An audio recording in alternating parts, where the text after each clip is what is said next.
초등학교를 졸업한 뒤 참부모님께서 마련해주신 유학제도를 통해 한국에 오게 되었습니다. 그때 저는 늘 궁금했습니다. 이렇게 많은 사람들이 따르는 참부모님은 어떤 분이실까? 10년이라는 세월 동안 한국에서 참 어머님께서 말씀하신 위하여 사는 삶을 끊임없이 고민하게 되었습니다. 그 과정에서 깨달았습니다. 참 어머님은 인류의 평화와 사랑을 위해 평생을 헌신하신 분이시며 늘 남을 먼저 생각하시고 주고 또 주는 참 사랑의 실체라는 것을 뒤늦게 깨달았습니다. 환경정화 활동, 남북평화봉사, 필리핀과 파라과이에서의 봉사활동을 통해 위하여 사는 삶을 행동으로 옮겼습니다. 모두가 형제여 자매임을 깨달았습니다.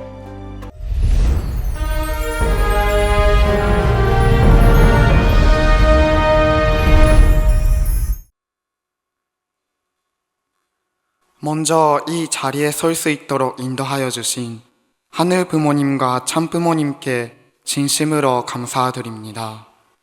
안녕하십니까. 저는 30년만상 스기야마 가주노부 미에코 가정의 둘째, 현재 천심여성 아카데미 6기로 활동 중인 스기야마 마사키입니다. 오늘은 제가 한국으로 유학을 와서 느꼈던 하늘 부모님과 참 부모님의 심정, 그리고 실천에 대해 이야기를 나누고자 합니다. 저는 1일 가정의 자녀이지만 초등학교를 졸업한 뒤 참부모님께서 마련해주신 유학제도를 통해 한국에 오게 되었습니다. 그때 저는 늘 궁금했습니다. 이렇게 많은 사람들이 따르는 참부모님은 어떤 분이실까? 왜 참부모님은 그렇게 끊임없이 위하여 사는 삶을 강조하실까? 솔직히 말씀드리자면 어린 마음에 이해되지 않았습니다. 세상은 경쟁이라 배웠는데 왜 자신보다 남을 먼저 생각해야 되는 걸까? 그래서 처음에는 우리 교회가 낯설고 싫었습니다. 한국에 처음 왔을 때 말이 통하지 않아 너무나도 외로웠습니다. 모든 것이 낯설고 두려웠습니다. 그런데 그때 저를 도와주고 따뜻하게 챙겨주었던 사람들이 바로 교회 식구님들이었습니다. 바라는 것 없이 그저 도와주시는 분들을 보고 위하여 산다는 것이 이런 거구나 라고 처음으로 느꼈습니다. 그리고 그 순간 참 어머님은 어떤 분이시길래 이런 사람들을 길러내셨을까 하는 궁금증이 제 마음 깊이 자리 잡았습니다. 그래서 저는 10년이라는 세월 동안 한국에서 참 어머님께서 말씀하신 위하여 사는 삶을 끊임없이 고민하게 되었습니다. 그 과정에서 깨달았습니다. 참 어머님은 인류의 평화와 사랑을 위해 평생을 헌신하신 분이시며 늘 남을 먼저 생각하시고 주고 또 주는 참 사랑의 실체라는 것을 뒤늦게 깨달았습니다. 어머님의 삶을 알게 된 후 저는 외면할 수도 비난할 수도 없었습니다. 그저 감동할 수밖에 없었습니다. 그래서 저도 실천하기 시작했습니다. 환경정화 활동, 남북평화봉사, 필리핀과 파라과이에서의 봉사활동을 통해 위하여 사는 삶을 행동으로 옮겼습니다. 그때 저는 놀라운 변화를 경험했습니다. 남을 먼저 생각할 때 그 어떤 보상보다 큰 기쁨이 제 안에 찾아왔고 그 순간 제 마음에 극경이 사라졌습니다. 모두가 형제여 자매임을 깨달았습니다. 그리고 하늘의 인도하심 속에 제13차 영성수련에 참여하게 되었습니다. 그곳에서 하늘 부모님과 참 부모님의 무한한 사랑을 깊이 느끼며 자기 중심적이었던 삶을 진심으로 회개했습니다. 영성수련을 마무리하며 받은 사랑에 보답하고 위하여 사는 삶을 더욱 실천하고자 천심영성 아카데미 또한 결의하였습니다. 저는 감사하게도 제14차, 제15차, 제16차 영성수련 훈련부장을 맡았으며 또 모심 3차 그리고 현재 진행 중인 제4차 머신 수련까지 총 5번의 훈련부장을 맡았습니다. 훈련부장으로서 스스로 부족함을 알기에 저는 하늘에 더욱 간절히 기도드리며 투입했습니다. 하늘 부모님 앞에 내세울 곳이 없기에 더 진심으로 기도드리며 수련생 한 사람 한 사람을 위해 정성을 다했습니다. 수련이 끝날 때마다 어머님의 사랑으로 다시 태어나는 수련생들의 모습을 보며 하늘이 살아 역사하심을 느꼈고 저도 모르게 눈물이 흘릴 때가 많았습니다.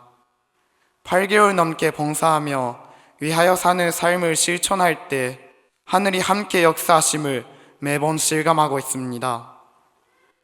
그렇기에 저는 참 어머님께서 보여주신 위하여 사는 삶을 제 삶의 중심으로 삼으며 살아가겠습니다.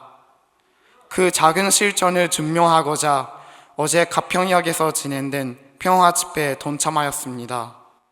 평화 집회는 연설팀, 환경정화팀, 그리고 효정 캠페인 팀으로 나눠서 진행했고 저는 연설팀에 들어가 어머님을 증거했습니다. 저는 솔직히 말씀드리자면 두려웠습니다. 이 세상에 나의 생각을, 나의 이야기를 발표한다는 것이 너무나도 두려웠습니다.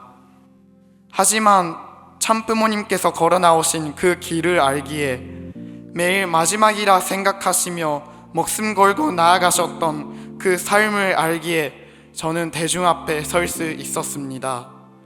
그리고 무엇보다도 지금도 홀로 구치소에서 계신 참 어머님의 조금이라도 보탬이 되고 어머님의 말씀을 조금이라도 이루어드리고 싶었기에 마음을 다잡으며 연설을 할 수 있었습니다. 연설하는 동안 가장 크게 체휼할 수 있었던 심정은 어머님의 희생적인 삶을 누구보다도 외치고 싶어 하신 아버님의 간절함과 사랑이었습니다. 누구보다도 어머님의 눈물과 희생을 잘 아시는 아버님께서 지금 이 지상에 잠시라도 계실 수 있다면 얼마나 간절하게 사람들에게 외치실까 생각하게 되니 망설이며 안 된다고 느꼈습니다. 그래서 더 간절히 소리 높여 외쳤습니다. 그러자 바람이 불고 추운 날씨 속에서도 따뜻한 햇살이 비춰주었고 평화 집회가 끝날 때 뒤돌아보니 너무나도 아름다운 저녁 노을이 저를 반겨주고 있었습니다. 마치 하늘 부모님께서 수고했다고 아버님께서 잘했다고 격려해 주시는 듯했습니다. 저희가 어머님의 삶을 증거하고 어머님께서 주신 말씀을 이루기 위해 한 걸음 나아갈 때 하늘이 분명히 역사하심을 확실히 느꼈습니다. 그것은 단순한 집회가 아니라 하늘이 함께 하시는 순간이었습니다. 그리고 이 집회를 순리로 마무리할 수 있었던 이유는 모든 사람들이 하나가 되어 자신에게 주어진 역할에 최선을 다했기 때문입니다.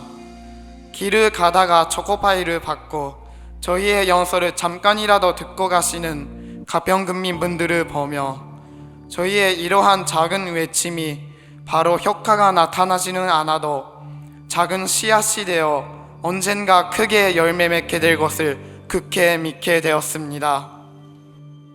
이 뜻길을 가는 데 있어서 힘들 때도 있을 것입니다. 쓰러질 때도 있을 것이고 넘어질 때도 있을 것입니다. 하지만 어머님께서 말씀하셨던 하늘이 저희의 기도와 정성을 알고 있다는 그 말씀을 절대적으로 믿고 세상 앞에 단단히 외쳐 나아가겠습니다. 저희가 외칠 때 참 아버님께서 함께 외치십니다. 저희가 어머님을 위해 작더라도 참 사랑을 실천하게 될 때 하늘 부모님께서 역사하십니다. 그러니 이제 저는 멈추지 않을 것입니다. 두려워하지 않을 것입니다. 이제 저의 정체성은 일본에 갇혀 있지 않습니다. 하늘 부모님, 참 부모님의 나라, 천일국의 백성으로서 참 부모님의 가르침대로 평화를 사랑하는 세계인이 되겠습니다. 용서와 사랑으로 절대 믿음과 절대 헌신으로 참 어머님께서 꿈꾸시는 인류 한 가족의 세상을 반드시 이루어 드리겠습니다. 지금까지 저의 간증을 들어주셔서 감사드립니다.